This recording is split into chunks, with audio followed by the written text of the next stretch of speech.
Hi guys, so in today's video I'm going to be showing you my wedding filmmaking kit that I bring with me on every single wedding. I do try to keep it as light as possible because I don't want to bring too much stuff, but there is quite a lot of gear here. So let's just get straight into the main bulk of it and let's talk about the cameras that I do use first. And my main camera that I use for pretty much 80% of the day is my Canon EOS C50. I absolutely love this camera and this is my main handheld camera. So how I normally do my weddings is it's very handheld documentary style. I do use a gimbal, which we'll get into in a minute. I'm not really a gimbal guy. Like I use them for when I absolutely need it, like establishers, and if I ever do couple portraits where I want nice smooth 50p footage. But for the most of the days, including a lot of couple portraits as well, I just love using the C50 handheld, getting in there, getting them real raw authentic moments with sound bites on my shotgun mic, which we'll get into in a bit as well.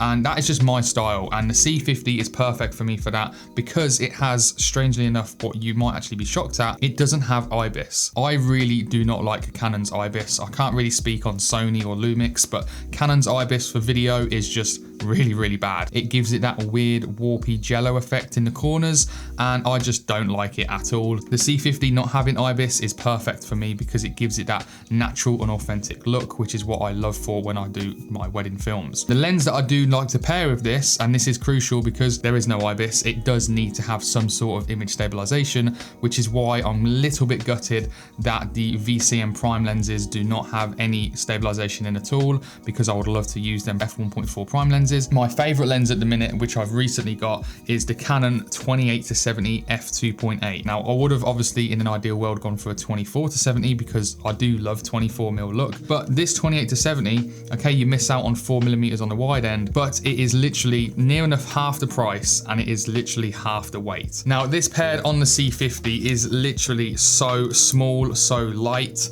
and it is just so compact, and that is why I absolutely love it for wedding filmmaking. And it is literally because at the end of the day I'm going to be using this for what, 10 hours throughout this whole wedding day.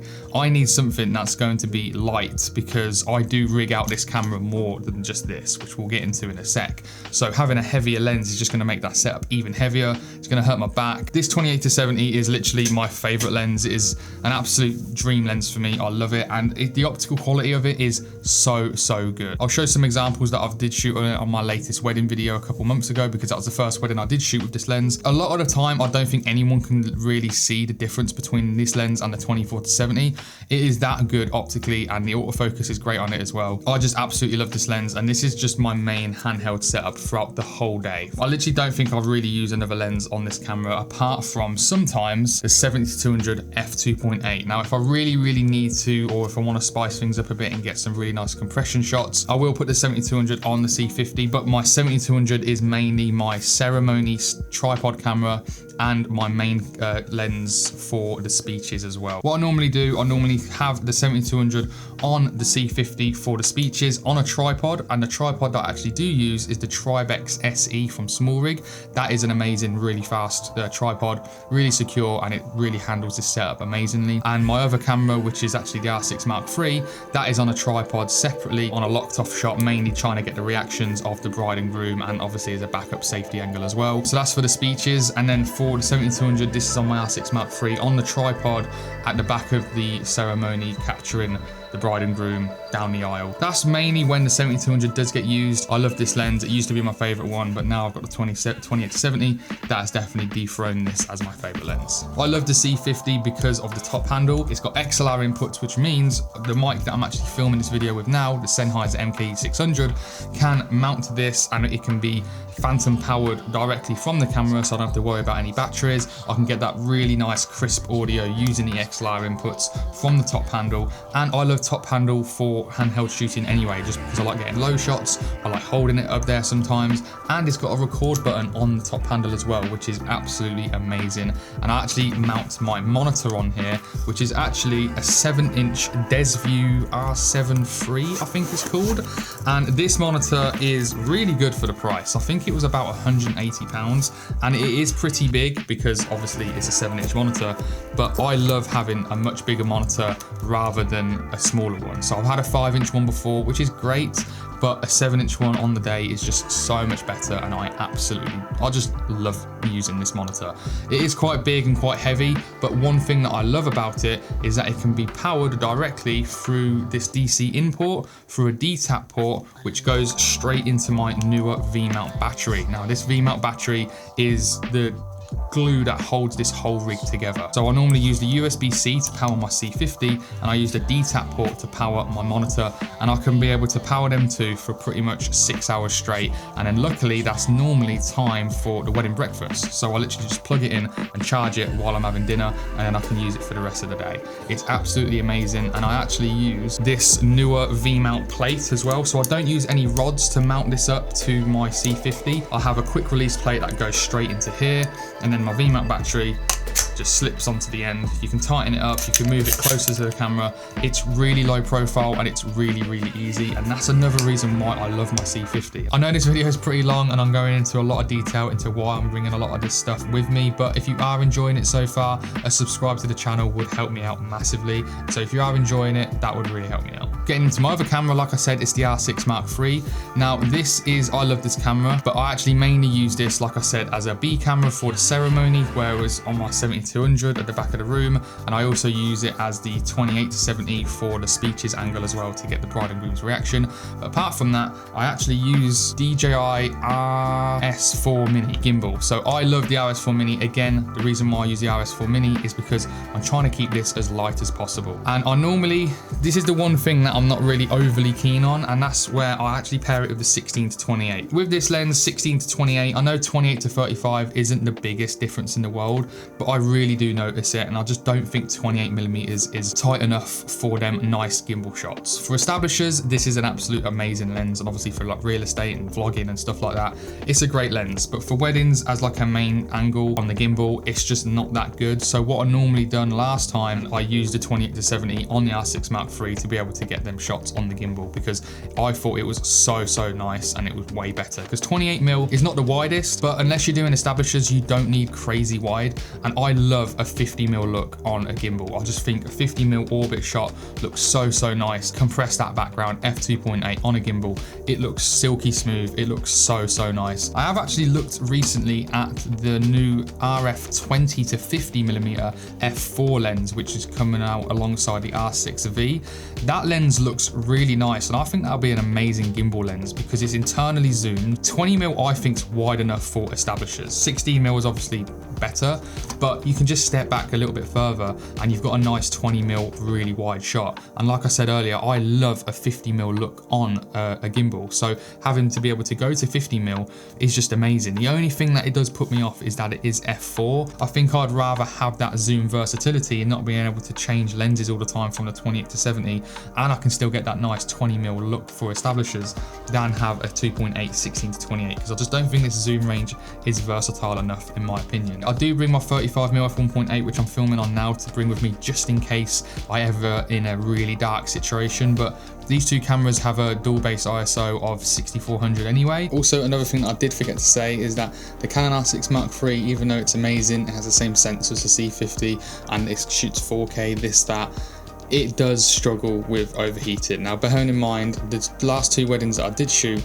were the hottest they've ever been all year, which is just my luck, in 32 degrees, 33 I think it was the other day, heat, and it was absolutely boiling. So when I did go out on the R6 Mark III on the gimbal to get some couple portraits, as you can see, I was actually using Amy's little fan to try and cool it down in between while we was going to different locations. I don't know if it helped, it did a little bit, but it was basically very close to being nearly overheating. It was like right on, I think it was like 7 or 8 bars, and I was only out there for like 10-15 minutes. Just bear that in mind. That's another reason why I did buy the C50, because I never have to worry about that because it's got the internal fan. So if I didn't have the C50 and I only had that would have definitely overheated. Moving on probably to the most important thing of the day, in my opinion anyway, because you can have all these amazing setups for your cameras, but at the end of the day, if you don't have crisp and quality audio, the whole, in my opinion, wedding is ruined. So you need to absolutely nail this part to be able to get a really nice wedding highlight video.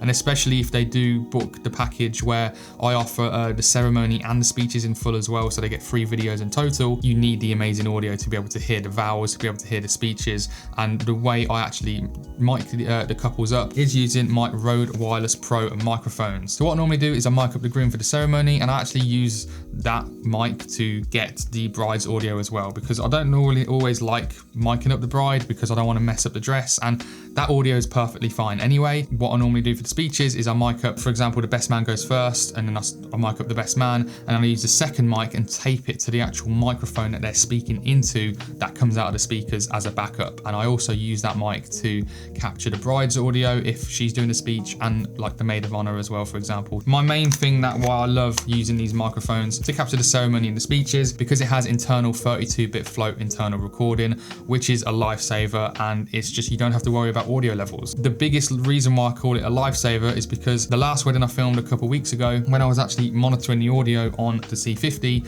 it was cutting out and you don't hear what they say. Obviously, luckily, because I filmed it internally, I have the audio absolutely perfect, so I don't have to worry about that and I didn't miss anything. But if I didn't press record on them microphones, I could have potentially lost a lot of the important, it wasn't loads, don't get me wrong, it was only like a couple words here and there, but I could have lost an important bit and I would have to use the Sennheiser MKE shotgun microphone to be able to blend in that audio, which is going to sound way different, way worse because I'm so far away from it. And that's a little bit concerning thing for me, is because I wasn't that far away from them. Okay, there was a lot of tables and people in between us, but I don't think that should be enough to cancel out and like lose signal. Just bearing in mind, if you are looking at a live mic system, this did cut out for me, and it has done a few times during the ceremony as well. Like I said, how I like to mic up the speeches is mic up one person, and then I go in and then I take the mic off the best man, mic up the father of the bride, then mic up the groom. I actually don't like doing that because it disturbs the speeches, and a lot of the time people are stressed about speeches, and one, they're standing there, everyone's waiting for them while I mic them up. So one, they're already stressed about it anyway. Two, they're like, oh shit, I've now got a microphone on me, this is being recorded, and it might just make the whole experience worse for them. So what I actually did last time is I borrowed the DJI mics off Darren, and before the ceremony I mic'd up the best man, the groom and the father of the groom. Before the speeches, they probably forget about the mics, and then I'm not interrupting in between each speech. Oh, sorry, hold on, and let me just take that mic off you to mic up you. People are waiting. It's just streamlined, it's just straight into it. No one's waiting around, and I just think it's a lot more professional, and it's a lot more easier on me as well. Now, my other audio, like I said, is obviously the MKE 600 for sound bites on the day. That is just what I absolutely love, because it's my style is like documentary filmmaking. I love getting the sound bites, the laughter from the day, getting the nice little jokes here and there from the bride and groom, even during the couple portraits. Amazing. Beautiful. That moment wouldn't be as good if you didn't capture it on amazing quality audio like the MKE 600, and that's why I absolutely love stuff like this, because it just makes the whole day feel a lot more real, a lot more authentic, and like it actually happened. Now, another thing that I do like to use is this Freewell 3 to 7 stop VND filter, and the reason why I like using this is because of how quick it is to mount to different cameras and lenses. So you literally just press these in, pop it on, and the filter's on. Now, the one thing is, annoyingly, about these filters, for some reason they start at 3 stops.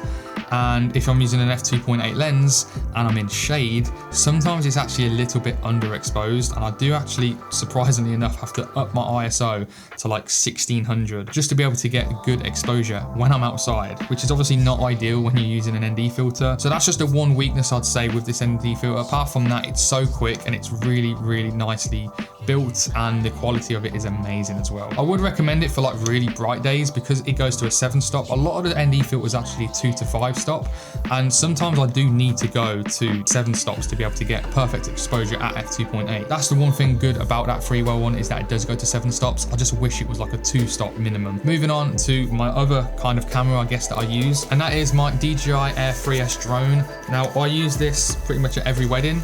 I absolutely love it. mainly because of the 1-inch sensor that it has on it, and also the 3x lens. I use this for establishers, I use this for like a nice group shot when everyone are waving, and I just love it for establishers to go from one scene to the next. It just breaks it up rather than a hard cut. It shoots in D-Log M, it can shoot in 4K 50p. There's not much really you can ask for. If it's really, really windy outside, this absolutely destroys the wind. Like, you don't have to worry about it. If it was a mini drone, I'd be a little bit concerned because of the wind. The image quality is amazing and it's so fun to fly as well. Okay, so now moving on to lighting. Now, I don't really use a lot of lighting on my weddings, like I said, because it is such run and gun and I pretty much shoot every wedding solo. I don't really have time to light up the ceremony, the speeches. The only time I use it is for the first dance and the party at the end. So I use the newer HB80C light. Now, I absolutely love this light for one main reason, but let's first talk about why I use it. Obviously, to light up the dance floor. It just makes it look so much better. It makes it look a lot more dynamic, more professional, and it's obviously being lit, so it just looks a lot nicer in my opinion. And I also like shooting into the light using a Pro Mist filter. Now, this is a 1/4 stop Pro Mist filter, and I do actually think this is a little bit too much because the halation and the bloom effect that you do get does overpower the image sometimes, and it is a little bit distracting. Ideally, I would have like an 1/8 of a stop one, but at the end of the day, Freewheel did send this to me and they're quite expensive, so I'm just gonna carry on using this because you can avoid it with framing. But I like shooting using that into the light itself to create that cool, bloomy, hazy effect behind them. But the main reason why I love this light is that I think it's an 80-watt light and it's bicolor, so I normally use it at 4000 Kelvin because I like that warm lighting look. The biggest thing why I absolutely love this light, and it's absolutely crucial and game-changing for wedding filmmaking, is because it has an internal battery. You don't have to plug this into the wall. So there's no actually mains that go straight into this. It's just a USB-C and you just charge it. At like 70%, this can last for a good an hour to an hour and a half. I can't explain how easy it is to use. I'll just put it on a stand, turn it on, and it's done. It is so easy. The light quality is amazing as well, and it just makes the dance floor shots look that much better in my opinion. Like I said, with my tripods as well, for the ceremony and the speeches, I use a SmallRig Tribex SE tripod, and then I also use the newer LT32 tripod, and I love this because it is so small and it's so lightweight as well,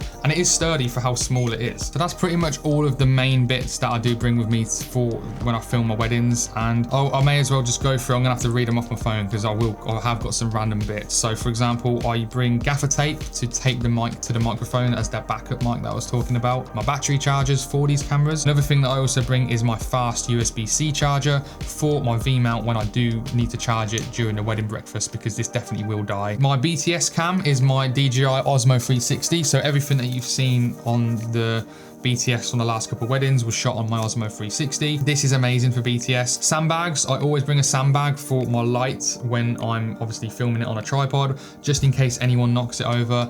The sandbag is there to obviously protect everyone and make sure it doesn't fall over. And then also my headphones. So I use the Sony XM3 headphones to be able to monitor the audio. So I obviously plug that in during the ceremony, and I'll plug it in as well for the speeches, just to be able to hear it, to make sure it's monitored fine. But I think that's pretty much it. Now, this was an extremely long video, so I am sorry, and if you still made it to this point, thank you very much, and I hope this has helped. Everything here I will try and leave a link in the description below for you to go purchase from Amazon, which will help the channel out through some little affiliate links that I have got, so thank you if you do go through them. If you did enjoy, a subscribe would be absolutely amazing. Thank you very much for watching, and you might actually like this video up here, so if you are interested in watching that, make sure you watch that video next.